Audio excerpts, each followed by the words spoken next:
Hello and welcome back to Jenna Gets Creative. Today's video is a challenge given to me by Art Addicts Alliance member Kolornix, who challenged several people to try out this challenge when she did it last month. We're making art with makeup. I know when Kolornix did it, she used old makeup that had been replaced, but when she challenged me, I was actually thinking specifically of the eyeshadow palette you see me swatching on the paper right now. Why? Well, I didn't buy this palette to use as eyeshadow. Back in the spring of last year, when my best friend's little guy was getting christened, I gave her a portrait of him as a gift. I did that in pastel pencils. It was my first full piece done entirely in pastel pencil, and I discovered that I love the medium, but I immediately started looking at other types of pastels I could combine with it to make it go faster in the future. I had heard of pan pastels from Lock Refine Art, and I had actually tried them very briefly from a sketchbox 2 years ago, but back then I hadn't been impressed with the 2 colors I got. I hadn't planned on getting more, and I included them in a giveaway. Found out way too late that they're quite expensive little things and actually might be useful to me after all. Oops. I heard some artists recommending that if you're only wanting pan pastels for backgrounds and beginning layers, and you're not really sure if they're your thing or not, try something cheaper first, like eyeshadow. Then, as if the apps were spying on me, Wish and AliExpress started showing me super cheap eyeshadow palettes. Ta-da! Nameless, super cheap, very colorful eyeshadow palette that's way smaller than the ads made it look.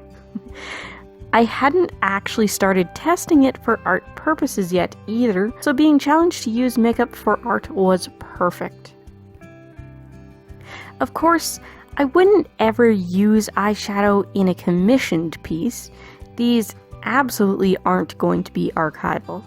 They are also not very pigmented, as you can probably see. I did end up making them work for this, though. Before I continue with my commentary, I just wanted to say, if you're new here, I'd love it if you would subscribe and turn on notifications. I upload twice a week at minimum, every Tuesday and Thursday, with bonus uploads some weeks. I'm creeping up closer and closer to qualifying for the YouTube Partner Program now, so I did officially announce right before taking my holiday break that I'll be holding an international giveaway when I qualify, so subscribe to be eligible. The prize will include some art supplies and a small original artwork. More details to come when I have a better prediction of when this will actually take place, but it'll definitely be this year, hopefully sooner rather than later. Also, if you like this video, don't forget to hit like and leave a comment down below. I love reading your comments, I appreciate the interaction it gives the video, and I do reply to everyone. Thanks again to Kolornix for challenging me. Don't forget to check out her channel as well. So after I did the swatching you're seeing on camera with the dry pigments and a generic paintbrush, I actually did some playing around off camera.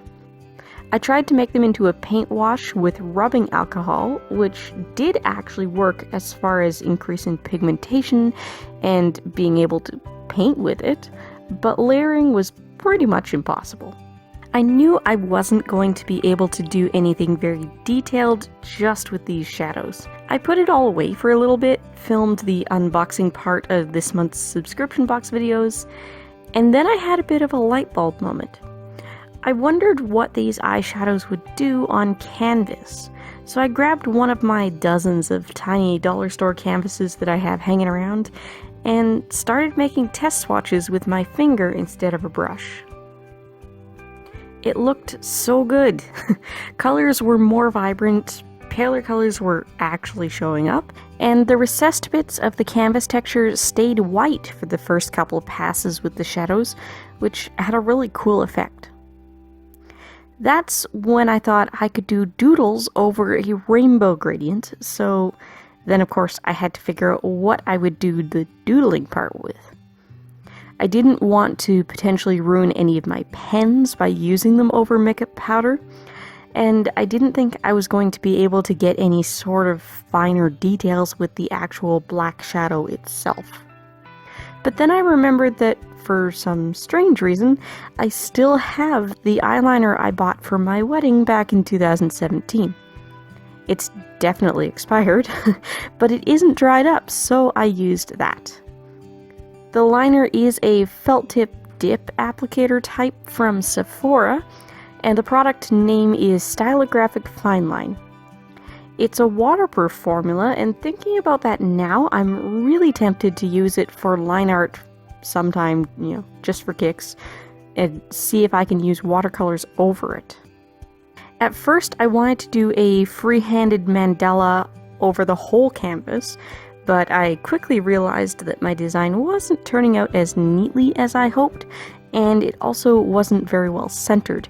I compensated by breaking it up into 5 clusters of doodles, with 4 additional mandalas growing out of the corners, and then I tied it all together with filler background lines. As a first project with these materials, and just considering that this is an expired eyeliner on cheap canvas with no pre-planning, I think it turned out really well.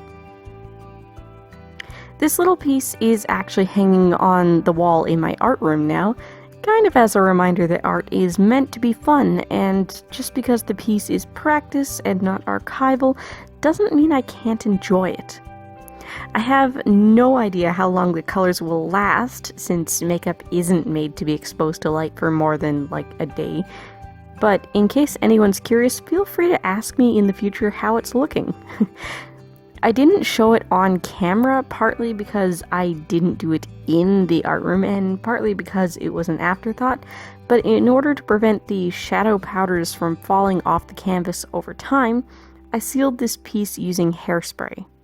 I chose hairspray because it fits the makeup challenge better than proper art sprays, and I also didn't want to waste my art sprays. I know sometimes art teachers will tell you that you can seal your art with hairspray instead of buying the pricier art sprays, and they're technically not wrong. It will indeed prevent smudging and transfer, that kind of thing. That said, hairspray is not archival. It will eventually yellow the paper, and depending on the medium you've used, it may cause that to shift or fade faster.